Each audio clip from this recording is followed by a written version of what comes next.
Sammuu kamiyyaa addumaaf duubee naggaaddu jawweef baqqalaafaa dagatuu barbaaddu. Nan beeka bareechee eenyuu hin dagatu jarri haqa qabaa rabbuuyyuu hin gatu.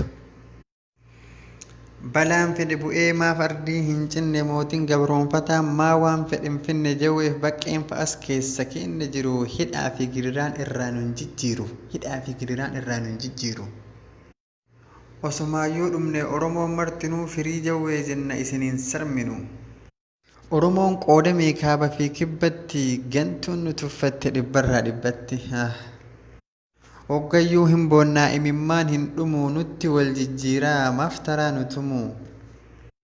Osoo kaanii dullee akka Tigraayitti seena nu deebisus bara beeraayitti osomaa ilaalluu goota meeqa dhabnee mana teennee boonna sagalee gad qabne.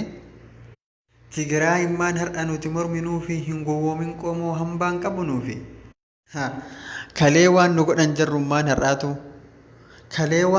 jarrummaan har'aatu Oromoon firooma hin qaban homaatu.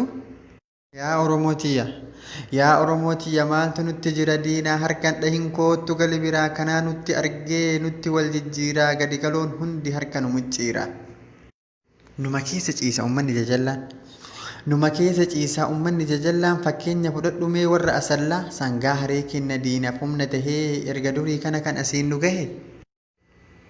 Marqinee nyaachisaa feenee fi yabbisaa kan kenna hunqifnee kan jaraa gabbisaa qabeenya Oromoo beekatiin saamsisaa hundumaa goonee fi wanta ofii qabnu jarallee foonii fi xumurri Oromoo har'a tahe wafii.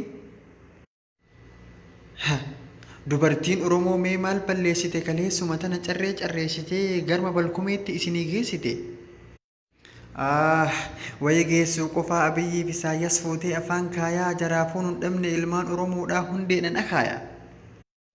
Ammallee nuun galle akkaataan jireenyaa jara sooraa jirra funaannee fi beenya dadhabanii kufnaan fuunee afaan keenya. Ammallee dhagayaa raayyaa ittisa biyyaa keessa warri jiru ilmaan Oromoodhaa nuti obbolaadha tiru lola jaraa keessaa wanti gootu hin jiru koottu as deebi isaa waliin tahii du'an taane hin kufin koottu jalaa bahi. Osoo hayyuun kan kee mana hidhaa ciisu mee maaluma wanti diinaa si lolchiisu jarri bineeyyidha booda siyyuun dhiisu naamani. Amaarri nuun taatu quba qabda ture harkaa farma aayyoo jaratu nu mureessaniifuu madaadhaa madaan nu kulkulaa. Jarri wal haa fixxuu hin dhaabbatin dura. Oromoo dammaqi lakkisii uf barii humna kee kuufadhu nutu moohatarii. Tigraayiif Amaarri wal'aansoo haa qabu. Nyaatallee wal dhorgee yoo ture agabuu beekamaadha keessaa tokkochi dadhabu. Oromoon kijammoo humna isaa kuusee kan dadhabee dhufe dhahee lafa buusee 4 kiiloo galagaa fi takka malee nurratti hin deebu abadi sirni kalee.